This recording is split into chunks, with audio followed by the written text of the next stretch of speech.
So let us start with the short-term solvency ratios, also called the liquidity ratios.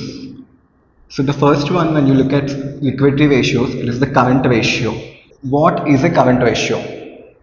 Current ratio is nothing but the ratio between your current assets and current liabilities. So obviously you want your assets to be more than your liabilities for you to be called as a liquid or solvent entity. So what are current assets? You know your current assets. Current assets are nothing but your short-term assets, including your sundry debtors, inventory, cash and cash equivalents, prepaid expenses, short-term loans and advances given by you, and other miscellaneous current assets.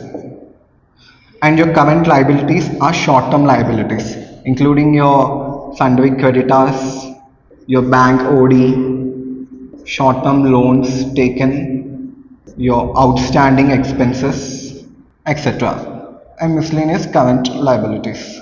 So the ideal current ratio is 2:1. That is, you need to have twice the current assets more than your current liabilities for your company to be properly liquid or short-term solvent. And this obviously differs from industry to industry, but this is most commonly recognized.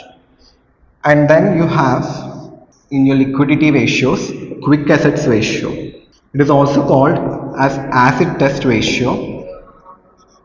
The quick assets ratio or acid test ratio is more conservative compared to your current ratio. And why is it? Because quick assets ratio does not consider inventory or prepaid expenses as your current assets. So it takes a more conservative and strict approach than your current asset ratio. The ideal quick assets ratio is 1:1. And similarly, the quick current ratio, the formula is the same. The current assets by current liabilities, but the only difference is you're considering any current asset other than inventory and prepaid expenses as your current asset. And now the third one, you have your cash ratio.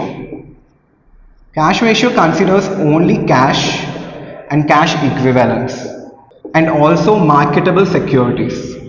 See, marketable securities are securities that are readily marketable. That is, there is always a demand for them and you're able to easily realize them into cash.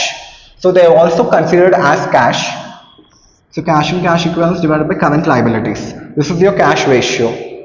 So these are the most three famous ratios regarding your liquidity ratios.